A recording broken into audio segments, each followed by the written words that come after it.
Bien, seguimos con más entrevistas. Presentamos inmediatamente un diálogo con el economista Iván Andrade Apunte.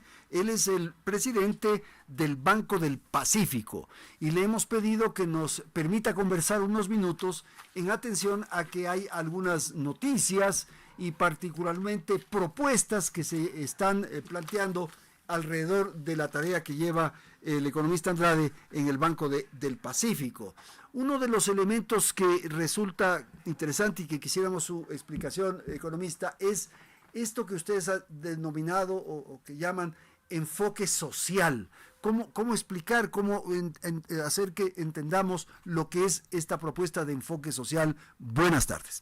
Muy buenas tardes, muchas gracias por tenerme acá. Y en realidad todo el grupo empresarial a nivel mundial ha incorporado el concepto de responsabilidad social como uno de sus elementos claves de para qué sirven. No puede quedar atrás el Banco del Pacífico. Bueno, una es la responsabilidad social. Exacto. Otro es el enfoque social. Exacto. Y en ese sentido, ¿qué es lo que nos toca? Por ejemplo, existe o se dio, en caso concreto, un hecatombe por todo lo que fue el impacto de lo que son las inundaciones que hubieron, etcétera. ¿Cuál es nuestro rol? El tratar de salir al cruce con una herramienta, en este caso financiera, que le permita levantarse, rehabilitarse a la persona. Y desde luego con una administración de riesgo prudente, porque en ese caso tuvimos la cobertura y tenemos la cobertura del 75% del riesgo por parte de la Corporación Financiera Nacional. Pero entonces, ¿en qué se traduce? Ya tenemos a 320 personas, pequeñas empresas, a los cuales ya se les ha entregado 17 millones de dólares. Y tenemos otras 300 más en carpeta ya calificadas, que significarían otros 18 millones. ¿Qué significa eso? Personas que se rehabilitan. Eso es parte de la responsabilidad, ser oportuno. No solo cuando el cliente, pues entonces viene, nos deposita y le damos la alfombra roja, y cuando y cuando no está en una condición con esta cosa, el lado afectado, decimos, no, pues entonces ahí ya no califica. Pero ese concepto que hay, esa cosa que hay en el imaginario, de que el banquero no tiene corazón, de que el banquero no tiene alma, no tiene sentimientos. A ver, profesor. Primeramente, ¿cuál es el rol del banquero? Proteger los depósitos de la gente. Esa es la primera, claro. Y en ese rol, importantísimo de que cuál es la administración de riesgo que hace. Y por eso tal vez se le ve, ¿no es cierto?, al banquero, y tenemos algunas décadas de cuando iniciamos en esta función, ¿no es cierto?, de banco, y de las primeras lecciones que a uno le dan. Entonces uno le dice, mire, usted cuando va a dar crédito tiene que, por ejemplo, fijarse primeramente en el carácter de comportamiento del individuo. Eso no está escrito en ningún lado, tiene que tratar de descifrarlo, y es el carácter que lo llaman, digamos, en inglés, ¿no es cierto? Luego la capacidad de pago, porque la plata pues usted va a prestar de los depositantes. Luego dicen, bueno, el capital con el que cuenta, que es el patrimonio tal vez inicial. Entonces son las famosas C que a uno le enseñaron desde inicio el banco. ¿Por qué? Porque hay un grado de responsabilidad. La plata es del depositante. En el caso del Banco del Pacífico tenemos 2.7 millones de depositantes. Entonces cuando se le ve al banquero y dice, no, pues es una persona fría, no tiene corazón. A ver, lo primero que está depositando todo su corazón en salvaguardar el dinero de los depositantes. Lo primero que tiene que tener en mente. ¿Cómo lo hace? También tiene que demostrar que existe un servicio. Y allí tal vez se confunde, ¿no es cierto? ¿Por qué? El banco lo que hace es administrar recursos que son de terceros, sus depositantes, con propósito. No puede ser así nada más. No es a los amigos. Claro, no. Es con propósito. Es a sectores necesitados como sector productivo. Pero a su vez, entonces tiene que incorporar este elemento de que cuando yo cumplo una razón de ser. Yo decía hace un momento, viene un cliente y uno quiere pues que siempre esté bien, etcétera, ¿no es cierto? ¿Y qué pasa si es que tiene algún problema? Tiene que demostrar empatía. Para empezar, debería haber entendido cuál es el negocio en el cual está el cliente, cuánto es lo que gana el cliente para haberle dado un crédito. Pero si es que tiene algún problema, tiene que tener algún grado de empatía para ser parte de una solución. Ahora, entonces sí, yo hice una pregunta dura cuando hice referencia a que el banquero no tiene corazón, pero hay otra arista, digamos, otra cara de esto del banquero, que el banquero y el banco, digamos, es un motor fundamental para el desarrollo, para el crecimiento, para que yo pueda tener mi casa, para poder tener mi negocio, para el emprendimiento. O sea, el banquero en eso tiene un comportamiento, un apoyo social sin duda. Y fundamental porque, por ejemplo, cuando hay una atención y un enfoque para prestar a pequeña y mediana empresa, ¿por qué es importante? Porque es la que más empleo genera. En un país en donde el presidente Noboa ha traído una estabilidad a la parte macroeconómica, ¿no es cierto?, o genérica, los bancos tenemos un rol que jugar en promover justamente el financiamiento al sector productivo, que tenga los años suficientes para poder hacer inversión, que se acomode y esté al lado, digamos, de lo que es el crecimiento económico. Sin eso no existe. Entonces, no es suficiente el capital de que alguien tiene, un empresario, pequeño, mediano o grande, pero también es la calidad del financiamiento que consigue. El rol del banco en todo el mundo, no se diga aquí también en nuestro país, es promover el desarrollo económico del país a través del financiamiento adecuado. Perfecto. En esa filosofía, digamos, de banca que la hemos hecho rápidamente, ¿ustedes qué productos tienen, qué están haciendo, de qué manera están en esa línea, en esa propuesta? Primeramente, y monto siempre es más fácil decir, ¿no es cierto? Y luego hay que volverlos realidad. Claro. En nuestra cartera de préstamos, ¿no es cierto? Nosotros tenemos aproximadamente 5.400 millones, de los cuales 3.000 millones son más bien dirigidos a consumo. 500 millones están en cartera de vivienda. Pero en el sector productivo tenemos 1.500 millones. Y hago esta referencia a lo siguiente, porque eso nos traza un objetivo. Nosotros representamos el 13% del sistema bancario. El Banco Pacífico. Yeah. Y, sin embargo, en la parte del sector productivo apenas tenemos el 7,5% de participación. Tenemos un camino que recuperar. Claro. O sea, ese es un campo para recuperarlo. ¿Por qué? Porque nosotros queremos ser asimismo un catalizador en lo que significa financiamiento del sector productivo. ¿Cuál financiamiento? Me refiero, por ejemplo, estamos ya listos para lanzar los programas que son para pequeña y mediana empresa, que van en varios sectores. Entonces van para lo que es, por ejemplo, pyme mujeres, pyme exportación. Son temas específicos de los cuales ya estamos preparados para salir al mercado. Por otro lado, salimos con el producto AgroRenace. Eso es específicamente para el desarrollo del sector agrícola, con una tasa preferente. Conseguimos los recursos del KfW, que es el Banco de Desarrollo de Alemania. Luego también, por ejemplo, para el sector atunero. Acabamos de lanzar un programa que es financiamiento del sector atunero, también acompañando lo que fue una posición de se elimina el diésel, etcétera, cómo salimos a un producto que a su vez tengamos un respaldo de garantía por parte de CFN. Entonces, allí vamos adecuando. Ahora, en cuanto a monto, nosotros sí estamos de estos 1.500 que decía que tenemos ahora, nosotros a finales del año 26 vamos a estar llegando a más de 2.700 millones. El salto para nosotros cuantitativo y cualitativo desde el punto de vista de financiamiento es bastante grande. Allí vamos a atender tanto para lo que es el sector corporativo grande, pero también tenemos entonces los valores para lo que sería el aumento en lo que es empresas y pymes. Estamos hablando de 250 millones de dólares. Entonces, es significativo. Nosotros no tenemos una participación allí importante. Es un salto grande. La aspiración es, entonces, estar en ese espacio, que es un poco, mientras usted está comentando, es un poco, supongo, el espíritu del Banco del Pacífico desde su nacimiento, ¿no? Con don Marcel Aniado. Es que justamente, ¿cómo es lo que se le conoce? Al banco se le conoció por tres elementos que tengo que recalcar. El primero es el que sea líder desde el punto de vista tecnológico. Ellos fueron quienes primeramente pusieron los cajeros automáticos, quienes a su vez tenían un sistema de banca nacional que no existía cuando salió en el 72 del banco. Fue el primer banco que tenía la chequera nacional. Sí, pues. Luego, por otro lado, también, entonces, tecnología. Por otro lado, tenía el enfoque en sector productivo, el sector agrícola, agroexportador, era importante para el banco. Y el tercer elemento, la calidad de la gente. La calidad de la gente, uno se puede acordar de las personas que trabajaban de inicio en el Banco del Pacífico. Y ese espíritu en mucha gente que está en el banco ha perdurado.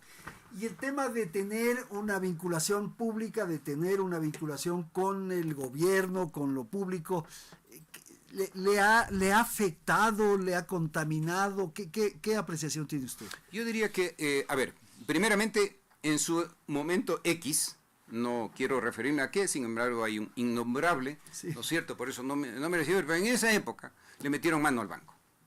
Entonces, cuando entró un gobierno anterior al del presidente Noboa, pues entonces entró el banco a ponerse en orden.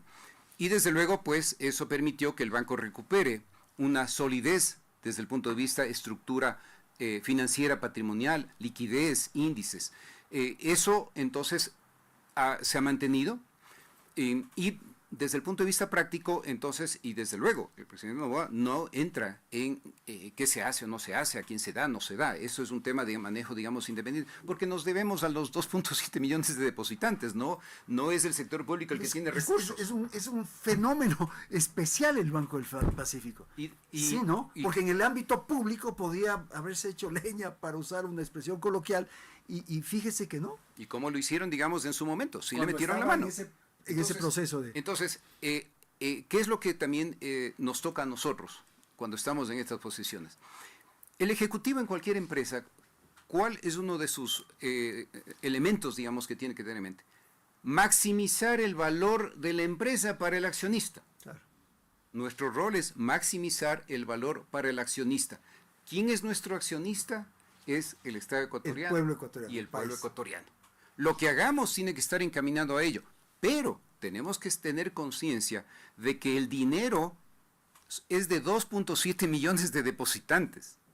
No es del sector público. El sector público prácticamente no tiene recursos en el Banco del Pacífico. No los tiene. La gente cree que, no, bueno, por ahí circulan todos los dineros del sector público. No es así. De 7.200 millones de dólares en depósitos, 500 millones son de entidades públicas. En este caso, de hecho, la CFN tiene como 240 millones. Pero el resto no lo tienen.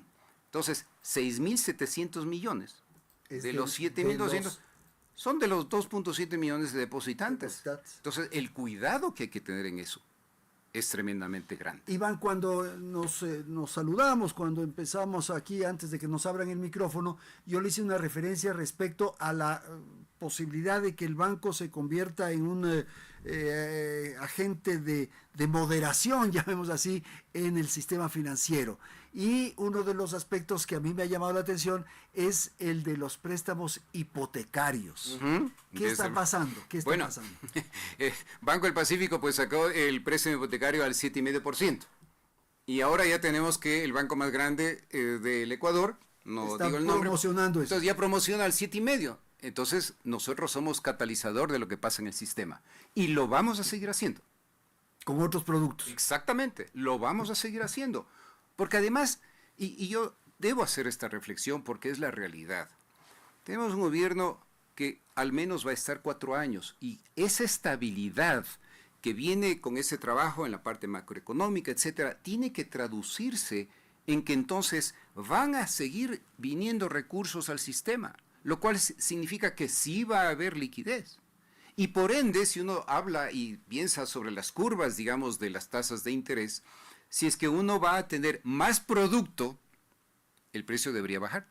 Y esto es en cualquier commodity. Claro.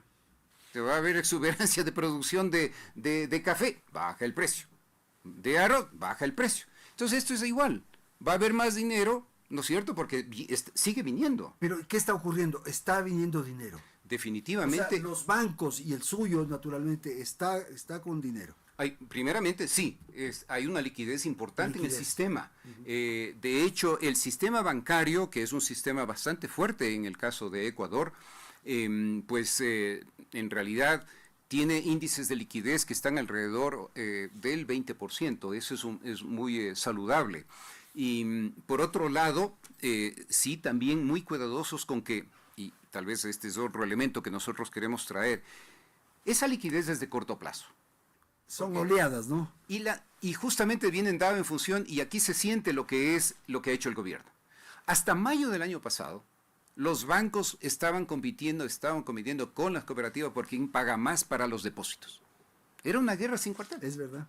Y en el momento en que comienza a haber, y se da el acuerdo con el Fondo Monetario Internacional, y comienzan a ver los flujos también de multilaterales, de repente ahora ya comenzaron a bajar las tasas de interés, ¿no es cierto?, que se paga por depósitos, ya en el cuarto trimestre del año 24 y no se dio ahora en el 25. Pero además, ¿por qué? Porque comienza uno a ver, y la diferencia en el crecimiento de dinero, de depósitos en el sistema, es justamente que va creciendo los depósitos y no hay suficiente alocación de esos recursos en préstamos. El crecimiento de los préstamos es menor. Más son los depósitos que la salida o la demanda. Entonces, ¿y por qué viene eso? Porque entraron recursos extraordinarios a la economía. Con eso el gobierno pudo pagar a los GATS, entregó como 6.200 millones de dólares. Yo tengo por acá unas cifras que justamente había conseguido, ¿no es cierto? Y dice, a proveedores 6.400 millones entre diciembre del 23 y mayo del 25. Al IES también le pagó. Le pagó al IES 4.247 millones. Al GAT 4.963 millones. Ese dinero, ¿de dónde viene? De lo que el gobierno trae, buscando esa estabilidad, buscando esos partícipes para que le den recursos al país, va al pago de todos ellos y ese dinero entra a la economía. Entra a los bancos. Ahora, pero yo le quiero hacer una consulta. Usted dice que han mejorado los depósitos, que hay este dinero, que hay liquidez. Pero desde la perspectiva de del deudor, de quien quiere tener un crédito, ¿hay todavía demanda al respecto? Y le hago la pregunta porque tenemos miedo de endeudarnos. Sí, y eso viene dado porque ¿cuál es nuestra fuente de repago? ¿Es el empleo? Claro. Para nosotros el empleo formal, o el empleo informal, o el negocio pequeño, o los dineros sucios. Y esos que no se quiere que se den, pero que están ahí. Pero digo, desde el punto de vista práctico, entonces es el susto que uno tiene, ¿no es cierto?, es la estabilidad. Pero si tenemos a un gobierno que por lo menos va a estar 4 años, que tiene una fuerza en la Asamblea, que permite ir avanzando en temas fundamentales para el país, esa es la confianza que se requiere como punto de partida, y ya estamos en eso, y no hay tiempo para perder.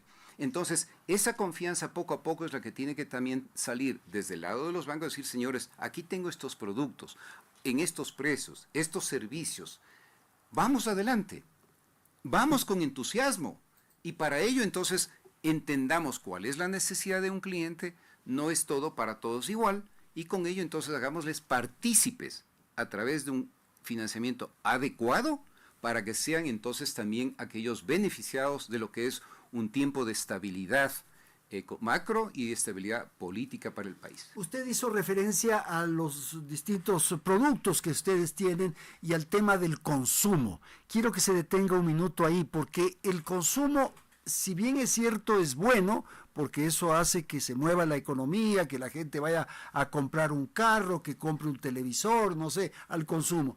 Pero por otro no es tan bueno, porque lo mejor sería que ese dinero vaya a emprender un negocio, a tener una pequeña imprenta, a poner un salón de belleza, no sé. Lo ideal sería que ese dinero sirva para actividades productivas. ¿Qué está pasando con el consumo y la producción?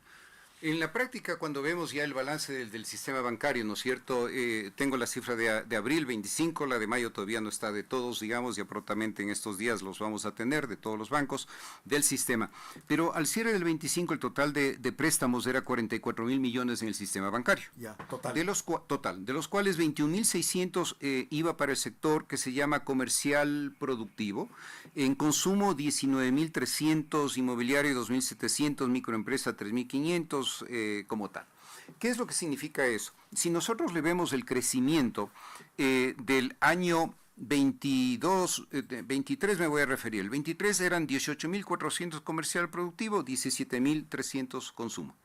Consumo sube en el 24 a 19.000, productivo a 20.200. Pero ya en este año ya tenemos un salto de que el productivo sube a 21.600. Superó el productivo. Y el consumo apenas subió 200 millones. Productivo subió 1.400 millones exactamente. Pero esa es una gran señal de que alguien se endeuda para producir. Efectivamente. Y lo que hay es que dar los términos que permitan que haya ese desarrollo, porque allí viene el tema también de que necesitamos nosotros conseguir recursos de largo plazo como bancos para prestarlos a largo plazo. De tal manera que no entremos en esto de que, bueno, uno va a comprar un tractor y el tractor le digo, no, bueno, yo te doy a un año. No, pues si en un año no va a poder pagar. Claro. Pero yo necesito recursos de largo plazo, porque en cambio mis depósitos son más los que tengo depósitos a la vista. Claro. Y a plazo no son plazos de más de un año. Un año máximo. Exagerando. Y de esos fondos a largo plazo son del exterior, básicamente. Y ese es un capítulo en el cual nosotros sí estamos empezando. Cuando digo estamos dando ya los primeros pasos para justamente ir atrás de conseguir recursos de largo plazo. Sí hay, ¿no? Sí hay. Sí hay. Y lo que hay es estructurarlos debidamente, el tener, digamos, la asesoría internacional, porque esto es el mercado internacional. Pero que a su vez lo que conlleve es que vamos adelante. Y vamos adelante creando estructuras, por ejemplo, en este caso, que tengan lo que se llama el credit enhancer, que es la manera en la cual uno puede conseguir una mejor tasa de interés, de pronto con la garantía de un tercero que tiene una mejor calidad de riesgo. Esos son los elementos que tienen que llevarnos a todos. Porque si vemos esa necesidad del sector productivo, son recursos de largo plazo. Claro. Y en los bancos lo que no queremos es de que haya descalce entre los términos de los créditos y los de los depósitos. Entonces, cerrar esa brecha demanda el que nosotros vayamos al mercado internacional. Y allí es donde nosotros queremos Y ser parecería libres. que es la única fuente. Definitivamente. Al momento. Sí, porque en otros países, por ejemplo, si es que hay fondos de pensiones de privados, entonces allí o haya un sentido de ahorro de largo plazo. Nosotros perdimos el sentido del ahorro a largo plazo, que era uno de los elementos cuando niños en la casa había un cepo. Claro.